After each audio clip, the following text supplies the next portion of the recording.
जय हिंद दोस्तों, मैं डॉक्टर पूनम त्रिपाठी भारतीय एडु चैनल में आप सबका स्वागत करती हूँ। यदि आप net JRF MPhil PhD student हैं तो यह चैनल आपके लिए बहुत ही उपयोगी होगी, क्योंकि मेरे इस चैनल पर रिसर्च संबंधी संपूर्ण जानकारियाँ बहुत ही सरल भाषा में दी जाती हैं। मैंने पिछले वीडियो में जो रिसर्च के 8 चरण निर्धारित किए गए हैं उनका एक एक करके अध्ययन हमने करवाया है। आज का जो हमारा है वो ये रिसर्च के 5वें चरण से है।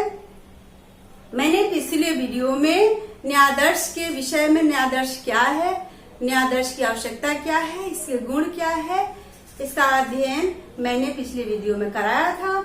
आज जो है न्यायादर्श के विधियों के विषय में कि न्यायादर्श की विधियां क्या है। तो चलें अपने टॉपिक की ओर। न्यायादर्श या प्रतिदर्श की विधियां क्या है? What are the methods of sampling? न्यायादर्श की विधियां, न्यायादर्श की 2 विधियां हैं, संभाविता प्रतिदर्श और असंभाविता प्रतिदर्श। संभाविता प्रतिदर्श में सभी को चुने जाने की संभावना बराबर होती है और असंभाविता प्रतिदर्श में सभी को चुने जाने की संभावना बराबर नहीं होती है। तो चले एक एक करके हम इसका अध्ययन करते हैं। साधारण यादृच्छिक प्रतिदर्श, simple random system, simple random sampling, इसमें जनसंख्या के प्रत्येक सदस्य के चयन की संभावना बराबर होती है तथा कोई भी सदस्य एक दूसरे के लिए बाधक नहीं बनता है। इस विधि में इकाइयों का चयन संयोगिक था जिसे यांत्रिक क्रिया द्वारा किया जाता है। इसमें लॉटरी और सारणी विधियां कारगर होती हैं। लॉटरी विधि में सभी के जो हमारे यूनिवर्स हैं, ये यूनिवर्स पुनः मैं रिपीट कर दे रही हूँ कि ये जो यूनिवर्स होते हैं या पॉपुलेशन होते हैं, इसका अर्थ किसी देश की जनसंख्या या राज्य की जनसंख्या से नहीं है, बल्कि हम जिस क्षेत्र का हम अध्ययन करते हैं, जिस क्षेत्र का हम रिसर्च करते हैं, उस क्षेत्र के समस्त इकाइयों को यूनिवर्स या पॉपुलेशन कहा जाता है। तो जिसमें प्रत्येक ये पूरे इकाइयों को या पूरे पॉपुलेशन को लॉटरी विधि से सभी के चुने जाने की संभावना है, उसे ये साधारण यादृच्छिक प्रतिदर्श कहा जाता है। और इसमें लॉटरी विधि सबसे अधिक कारगर होती है, लॉटरी और सारणी विधि। इस तरीकृत यादृच्छिक प्रतिदर्श यह जनसंख्या को क्रमबद्ध रूप से विभाजित कर प्रत्येक स्तर पर इकाइयों का ढांचा तैयार कर विभिन्न स्तर के ढांचे से यादृच्छिक चयन करने की विधि है। यह विषम जनसंख्या शोध समस्या के लिए सर्वाधिक उपयुक्त विधि है। जैसा कि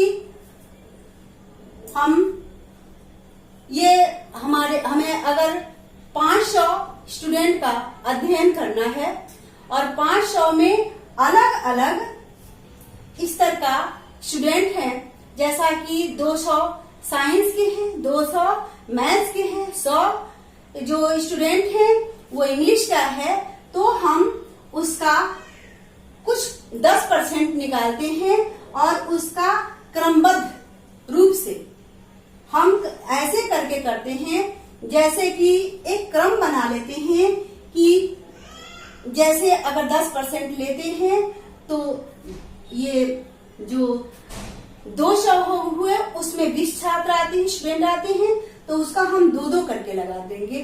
जैसे पहले हम संख्या 2 का लेंगे, 2 के बाद 4 के लेंगे, 4 के बाद हम 6 का लेंगे।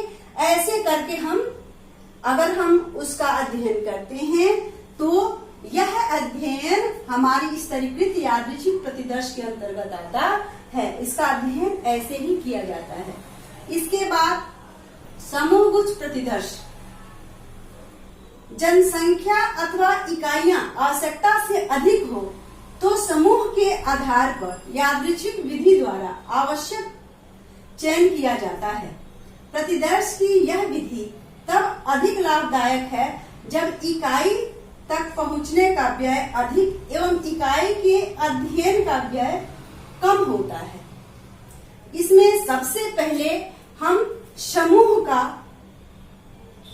रिसर्च करते हैं कि हमारे पढ़े सबसे पहले समूह का अध्ययन करते हैं कि जो हमारा इकाई है जो समूह में है उसमें सबसे पहले हम समूह का अध्ययन करते हैं। समूह के बाद उसमें जो जनसंख्या है, जो इकाइयां हैं, उनका हम एक एक करके अध्ययन करते हैं।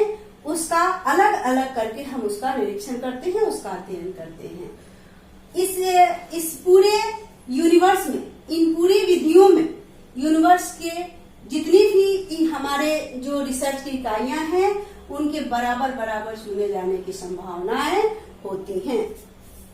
अब आते हैं ये संभाव्यता प्रतिदर्श के विषय में। अब हम जानेंगे प्रतिदर्श को, ये असंभाव्यता प्रतिदर्श, कोटा प्रतिदर्श, कोटा सैंपलिंग। इस विधि के अंतर्गत शोधकर्ता व्यक्तियों को उनकी विशेषताओं के आधार पर अनेक वर्गों में बांट लेता है। इसके पश्चात वह प्रत्येक स्तर पर अपनी आवश्यकता अनुसार व्यक्तियों का चयन करता है। जैसा कि यदि किसी विद्यालय में स्टूडेंट के अलग अलग प्रकार के स्टूडेंट का अध्ययन करना है, जैसा कि साइंस, मैथ्स, इंग्लिश या अन्य प्रकार के, तो उसका 10-10% निकालेंगे और 10-10% निकालने के बाद, सैंपल निकालने के बाद उसका अध्ययन करेंगे। उसका ये जो 10% अध्ययन होगा उसमें सभी के चुने जाने की संभावना नहीं है। उसमें रिसर्चर अपने अनुसार उसको बांटता है और अपने इच्छा अनुसार उसका अध्ययन करता है उस 10% का। इसके बाद उद्देश्यपूर्ण प्रतिदर्श, पूर्ण ज्ञान के आधार पर जनसंख्या के प्रतिदर्श का चयन किया जाता है। उद्देश्यपूर्ण प्रतिदर्श में पूर्ण ज्ञान के आधार पर जनसंख्या के प्रतिदर्श का चयन किया जाता है।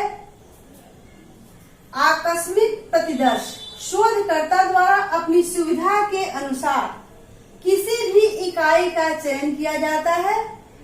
शोधकर्ता, जैसा कि इसमें है, शोधकर्ता अपने सुविधा के अनुसार किसी भी इकाई का चयन कर लेगा और किसी भी इकाई का चयन करके और उसका अध्ययन कर सकता है। क्रमबद्ध प्रतिदर्श, इस प्रतिदर्श में पूर्व निर्धारित सूची से चौथे व्यक्ति का चयन होता है। सीमित जनसंख्या के लिए यह प्रतिदर्श तकनीक अपनाई जाती है। अब है हिमकंदुक प्रतिदर्श या स्नोबॉल सैंपलिंग। अनौपचारिक या सामाजिक समस्याओं का अध्ययन करने हेतु इसका चयन किया जाता है। इस प्रक्रिया के अंतर्गत प्रारंभिक जानकारी कुछ व्यक्तियों द्वारा प्राप्त की जाती है। इसके बाद ये व्यक्ति कुछ और व्यक्तियों के नाम जानकारी के लिए बताते हैं। यह प्रतिक्रिया तब तक चलती रहती है जब तक वांछित प्रतिदर्श प्राप्त न हो जाए। इसमें स्नोबॉल सैंपलिंग में ये जो इकाइयों की संख्या होती है वो बहुत ही कम होती हैं और उस कम इकाइयों से अध्ययन करना होता है और उसको एक एक करके चेन की तरह इस इकाइयों का हम अध्ययन करते हैं। तो चले, इसी के साथ हम मिलेंगे नेक्स्ट वीडियो में। तब तक यदि आप हमारे चैनल पर नए हो तो चैनल को लाइक करें, सब्सक्राइब करें। इसी के साथ जय हिंद।